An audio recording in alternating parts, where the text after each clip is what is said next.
Now then, welcome to the latest instalment of Red Army. Good to have you with us. And immediately off the belt, Michelle Besford. Hiya, lads. Hiya, Michelle. That's what you call quick, lass. On the couch, two well-known faces, stroke name, stroke faces. Mark Iafano out on the wing. You're here that much, mate. You might as well try this seat. Maybe one day. Next week. Next week. I'll hold you to that. And Phil Tallentire, the Middlesbrough editor, I was going to call it the Evening Gazette. It's been the Teesside Gazette, the Evening Gazette, the Gazette. It's just the Gazette. The now, Gazette. Dave, Good to have you in, mate. Yeah, and thanks for inviting me. we've had Vic in, and a couple of the lads have been in. So Dom's been in. Yeah, it's great.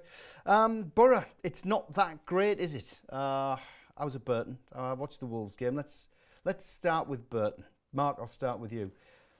The team with the worst home record in all 4 divisions, we go there, and we were effectively we were beaten until we got a little bit of luck off the crossbar in the last minute, and we come back with a point. What do you make of it? Well, I think Grant Ledbetter says it all, doesn't he? When he had his post-match interview, when he said, "Got out of jail, we take the point and move on." But poor start. I don't think really got into the game, and a bit of luck seeing us get a point. I think. Phil, how disappointing is it to have a club who are obviously the fans are expectant of a playoff spot? You go to Burton, bottom of the table, devoid of anything that's positive in their season so far, and you only scrape a point? Yeah, I mean, it was a remarkable performance, really, for all the wrong reasons. Borough just didn't come out of the traps, did they? They were out fought on the pitch, which was worrying. The midfield was incredibly congested, and Borough didn't get a grip of it. And the game didn't really open up in any way, shape or form until Tony Pulis made that controversial change early on in the first half, taking off Howson and sending on Britta Sombalonga. So it was a worrying, it was a game that Borough had to really win. You know, people say Borough, rightly say Borough got a point, and eventually they did stay in the top 6 over the weekend. But you look at that was a great chance to get a couple of more points and build up a cushion on the likes of Millwall and teams like that. So it was a bad time to see a performance that was so really insipid. I mean, Borough looked very ordinary, and I think a few people said, you know, if you didn't know which team was bottom of the table and which team was fighting for for the top 6 in the playoffs, you'd have to say Burton were the better team all day long. And they looked dangerous when they fired the ball in. They kept whipping the ball in, didn't they? Yeah, I mean, I think you're looking for small mercies, aren't you? And the goal, the fact that Borough kept going and got the goal was, you know, one positive to come out of an otherwise really disappointing afternoon. And Nigel Clough after the match said, he thought it was an injustice, and I think you'd have to be honest. If you take your Borough hat off for a second and say, every neutral would have said that, Burton deserved the 3 points on the day. What about that change in the first half? I mean, that's how early it was with Howson. He was not very happy coming off, obviously, but it was a big switch. A Sombalonga up front with Bamford. What do you make of it? Well, I mean, it switched to the 4-4-2, didn't it? I mean, it stems from the Friday night before for me. It then goes into that game where the Borough did look devoid of any type of fight and effort at some points. And like you rightly said, Dave, the balls were whipped in. Let's not forget, Burton are fighting for their lives, really. And we went there, we spoke last week about how it was going to be a massive weekend for us. And really, it was a bit of a damn squib because we didn't have a good big fight at Burton, where really we should have been coming away with 3 points. Let's get your views, because we were down there with the camera at Burton. These are your rants. This is what you had to say after the match. It was all right. Conceding in the opening couple of minutes, dodgy. We need to work on that back in training. Middlesbrough do the same thing that they always do. They think they're going to play someone at the bottom of the league and automatically win. And absolutely terrible today. Rubbish. Basically, it was a very poor game. We hardly got going at all during the game. They didn't look bottom of the table. I'm going to be honest. I didn't think they looked like a bottom of the table team, but we should have won. But we didn't deserve the win. We were absolutely rubbish in all departments. It looks like they didn't know, the back 4 didn't even know who they were playing with. Looks like they'd never played together all season. To say that they were the bottom of the league, we're 6. Shocking. For us, if we are going to get the playoffs, there's no chances there. We're a joke. Yeah, not happy, I think, is the way we can sum that up. A couple of messages here. Maria Iafano, have you got the family on, mate? Evening, Red Army. I'm Phil. Simon Snowden up the Borough. Stu Whittingham's joined. Big shout out to all the fans who braved the weather to support Borough at Burton. It was first class. Stu Wallace. Hi, Phil. Appreciate You can't ask questions directly to Pulis, but who can? Very frustrating. He doesn't get challenged over his selection policy of playing 3 defensive midfielders. And Billy Ashcroft's joined again. Billy, good to have you, mate. I'm telling you, we want you on the couch. Can you get up on Wednesday and get on the couch? Doesn't matter what Wednesday, mate, we'll have you on there. The interesting one for me there, Phil, was one of the fans saying, typical Borough, they approached the game as though a rock-bottom team, minus 42 goal difference, no confidence whatsoever. We just automatically walk into the stadium and think we're going to win. Is it an attitude problem? Well, you'd have to assume, wouldn't you, that Tony Pulis didn't let the players off the hook before the match. He'd have been impressing upon them the importance of the game. I'm sure he'd have been firing them up, giving them very specific instructions of how to take the game to Burton, a team as I think we've talked about, horrendous home record. You know, they're down among the dead men. They're probably going to be relegated. So you'd have to think, what happens between them and crossing the line to start the game so sluggishly? So, you know, to be out tackled, to be second to a lot of the balls. You know, as I said earlier, Burton had clearly done the homework and they were trying to take away the outlet to Adama Traore. I thought that was a worrying sign that Borough were very very limited in their ambitions. You know, we were sat in the press box near Tony Pulis, and the constant shout was, "Get the ball to Adama, where are you?" You know, and you think, well, if Adama is being taken out of the game, then surely there are other options to exploit. There are other players that should be coming into the game, such as Patrick Bamford and Stuart Downing, for example. So yeah, it was a really worrying sign that it took so long for Borough to wake up in that match. Polar difference, wasn't it? Burton, prior to that, from bottom team to top team, it was Wolves at the Riverside. Down to 9 men, Mark. Yeah, we pulled a goal back. Did we give it enough of a go, though? Well, the big thing for me is, and again, I think one of the comments said there about asking Pulis directly. Pulis doesn't answer questions like that. But for me, we got our tactics wrong against Wolves. We were all sat there, 27,000 people in the stadium. Everyone sat at home watching on TV. Tony Pulis, as well as us, knew that we could have got beat that game and we weren't moving below. We just didn't have a goal from the start. And the goals that Wolves scored, in my opinion, they were poor goals, you know. They were poor goals to give away. And we didn't start having a goal, really, until I got a man sent off. Let's not take anything away from them. They did look a decent side, Wolves, and there's every reason why they're sitting where they're sitting at the moment in the table. But what got hold of me was this side-to-side still, looking for the perfect pass to score the perfect goal.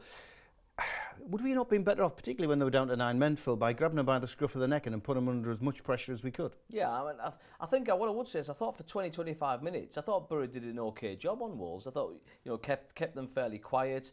There was little in the match for either side, and then the 2 goals, you know, that killed it, didn't it, as a contest, particularly the first one, because you just felt the air let out of the occasion.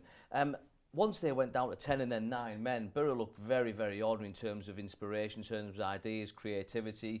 You know, we saw the ball, as you rightly say, going across the middle third all of that time on the edge of the 18-yard box. You know, they were looking for, as you say, probably the perfect ball. And it didn't feel as though Borough were ever going to score. It took a really brilliant finish from Patrick Bamford, actually, but then it was just too little too late, wasn't it? I mean, as you say, Wolves are a good side. Let's not forget that. But they did implode in the second half. They went to pieces, really. And I thought if Borough could have got one, there was a great chance of them getting a second. So the lack of invention there was really worrying. The lack of belief that they could open up Wolves, you know, who were really just hanging on, weren't they? They just put 2 banks of 4 and said, come on, see if you can get past us. So, yeah, in terms of that was the signal all weekend, wasn't it? You know, if Adama doesn't create, who does create? You know, if he doesn't burst past people, where the goal's going to come from? And they've chose a bad time of the season to run out of ideas. Yeah, it's the time of the season when we should be putting wins together and putting pressure on those just immediately above us. Tell you what we'll do, we talked Tony Pulis. This is what he had to say briefly after the Wolves game. With 9 men, you can still, you know, put people behind the ball and make it difficult. We just needed that little bit of quality. We need that little bit of quality, someone to do something a little bit special. Patrick had a great chance. It was a great ball through, and he fell over the pass. If he'd have taken that forward, and you expect him to, and finished, then it'd have given us more opportunity, more time, and that's what we wanted. We wanted that goal to come earlier. Yeah, we just need something to go in from somewhere, don't we, Tony? That's exactly what we need. Stu Whittingham, it was flat, no tempo. He's talking about Burton. Graham Ashton, it's just the Borough roller coaster, lads. We wouldn't have it any other way, would we? Life is never dull at the Borough, UTB. And Martin Day, stop all the panic. We'll finish in 5th or 6th, 7 games to go. We have a good run in. Well, we're going to focus fairly and squarely after this short break on the run in. Yeah, fellas, start thinking about the run in, thinking about where we're going to be. How, starts with Forest and Karanka's return, doesn't it? Which is going to be an interesting one because you would probably want to play Forest at this moment in time, if any other team other than the Borough. But, Karanka's going to have them wound right up. So get your comments in, #RedArmyTV. We'll read them out on the show. We're going to take that short break and we'll be back talking running next.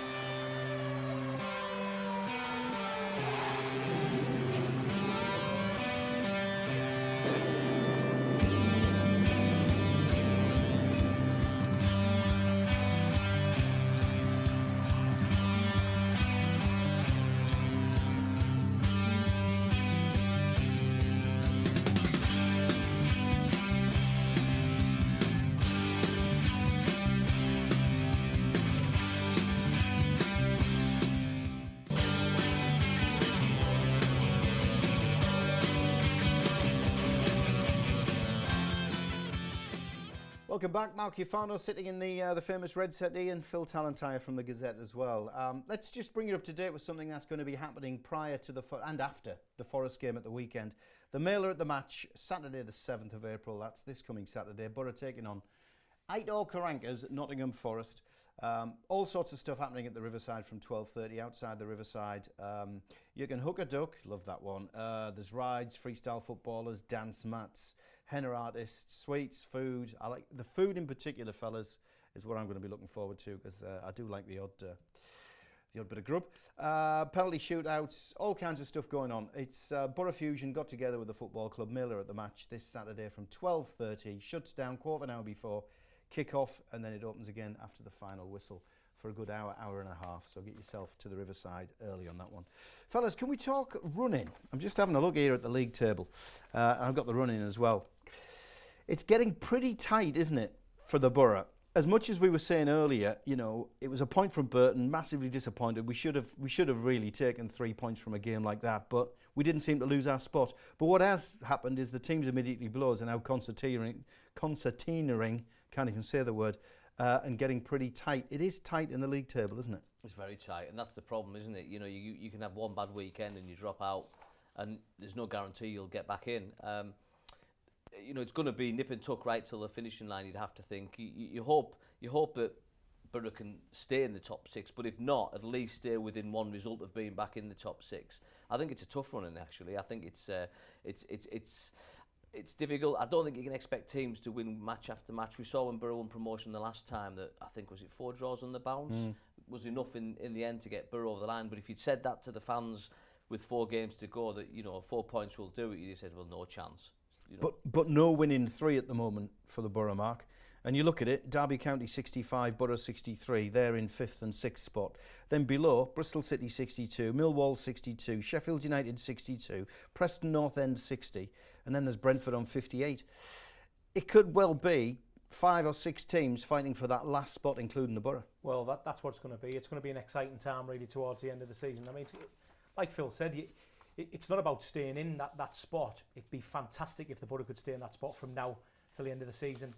That's what we're all hoping and praying for. But if we do drop out, and just leave ourselves half a foot in so we can get ourselves back in. But I agree with Phil. I think it's a bit of a tough run in for the Borough, me. I'm just looking at it now. Forest at home. We start the weekend off with that. Sheffield United away, midweek game. How tough do they come, as Cardiff have just found out. Bristol City at home. Derby away. Millwall at home, who were the informed side out of that 5 or 6 teams. And then Portman Road's never that appealing for us. What chances are you thinking at the moment for us? Well, 4 of those 6 teams are in battling with Borough, aren't they, at the moment? So they're no gimmies. I think it might well be decided before Ipswich, who knows? But even Aitor's team, there's a lot riding that in terms of just history, isn't there, and what's at stake. And we've just talked about Borough's lack of creativity. There's a team, Forest, who've now been set up not to concede. He's done with Forest what he did at Borough when he first came in and sorted the defence out first. I think that's going to be a tough match. Borough haven't done well against the teams at the top end of the table this season. That's a fact. And to have to go to somewhere like Derby and get a result, you know, again another ground where Borough's record's not the best. We've had some good moments and some bad moments over the years. You just look at that and you think there's a banana skin waiting around every corner. That said, you know, you get one result and suddenly you're up and you know, back in contention again. So I do think that, I think there's some, you know, Millwall are the surprise package, aren't they? You know, they're coming here, it's going to be on telly now. They're talking about bringing a lot of fans up. They don't usually travel in big numbers this far north. So that again, the old cliche about 6 pointers. I'm no predictor at the best of times of results, and it's just, for me, it's all bets are off. It could be any scenario. Mark, 3 away games: Sheffield United, Derby, and Ipswich. Yeah, we've got to. If we're going to be looking to stay in the top 6, we've got to win some of those. The good thing with that is the majority of them teams are around us, so the players shouldn't need nothing to try and get them up.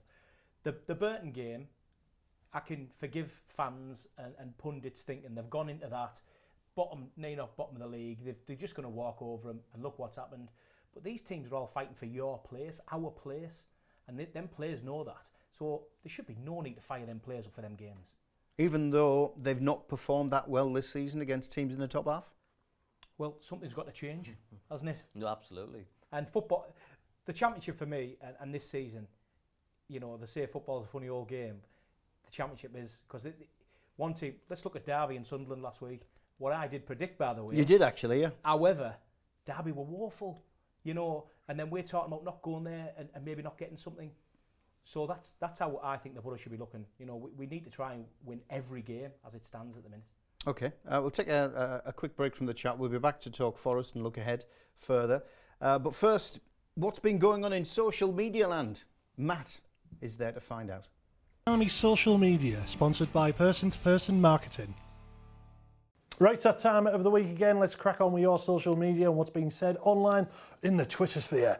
Right, starting off with Michael Oakes. He said there's a lot of debate about the reception that Karanka will get. For me, it's simple. He's my favourite ever Middlesbrough manager who helped rebuild a club heading for League One with attendances barely over 13k by achieving promotion. For that, I applaud him.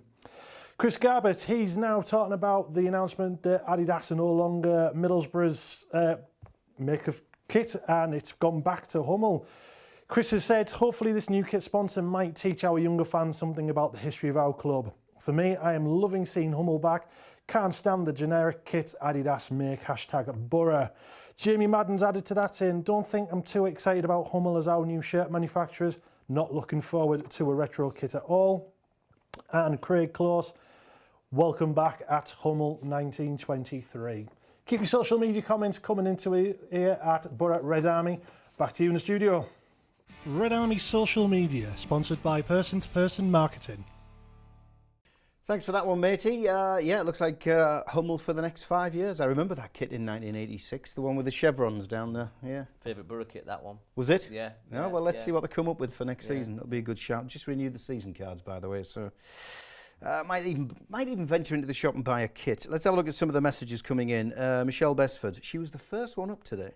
Well done, Michelle. Things seemed to improve at Burton when Jack Harrison came on. We didn't mention Harrison actually, but he did have a go, didn't he? He did roll the sleeves up. Stu Wallace, I'm going in for a knee replacement operation on Saturday morning. Hope when I come round we've got 3 points in the bag. Good luck for that one, mate. Alex Scott, although not great, the point at Burton could prove invaluable. With Borough still to play both Millwall and Bristol City at home. They both play each other over the weekend as well. It's still firmly in our hands. Evening, Tony Guest. Good to have you with us, Tony, on RedArmy. Pulis needs to freshen things up. His repetitive tactics are looking tired and players are getting bored with them. Something's looking boring, mate, from my perspective. Martin Day, come down to the Borough beating Ipswich away. What price, what was that? What place did we are good enough? Matey, I'll sort that one out a bit later on, all right. Stu Wallace, draw Bristol City, Sheffield and Millwall and beat Forest and Ipswich. That is going to be enough. Forest. Oh, Aitor Karanka. What sort of reception do you reckon he'll get, Phil? I think he'll get a good reception. I think he should get a decent reception. I know there was, it didn't end in the best circumstances, did it? And he didn't help himself for one reason or another. Made some injudicious comments. Was critical of certain players, and there will be Borough players with a lot to prove on Saturday. Stuart Down in particular, Patrick Bamford will want to, prove those comments about him not being a fighter were well wide of the mark. But I think when you judge, I think my colleague Anthony Vickers said today, I saw Karanka's time at Borough, 3 good years, 3 bad months. And that pretty much sums it up for me. I think it was some great times. I really enjoyed those seasons. Borough getting to Wembley, those cup ties against Manchester City, Man United, Liverpool. Great occasions, wonderful time to do the job. And he wasn't perfect by any stretch, but and he got Borough out of the division, which was his task. Hopefully, he's learned from that experience. And obviously, but I do hope Borough put one over in him, of course, at the weekend. It could go one of 2 ways, couldn't it? The Borough players something to prove against Karanka, so we do them well and truly. He's got something maybe to prove coming to his former club who got rid of him. Which way do you see it going? Well, I was going to say it's going to go the way for the Borough. However, they do come well set up, good defensively side, just like you did at the Borough. But I think we've got enough in the tank. Any other side would want to be playing for us now. So it's only the Karanka thing which stands in our way. I think he'll get a good reception, but I think we'll put one over on him.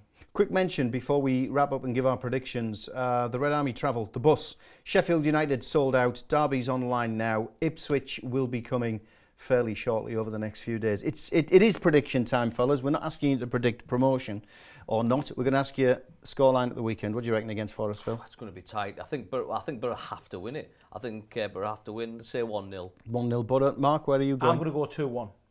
You what? I'm going to go Middlesbrough 2-1. 2-1, Borough 2-1. So you both reckon it's tight. It's not going to be a walkover on either part. Very tight game. Brilliant. Well, fellas, we're out of time. Absolute pleasure to see you in the chair, Phil. I know we've talked a few times about it. Let's have you in again if comes towards the end of the season. Mark, we'll see you in this chair next week. Catch you then.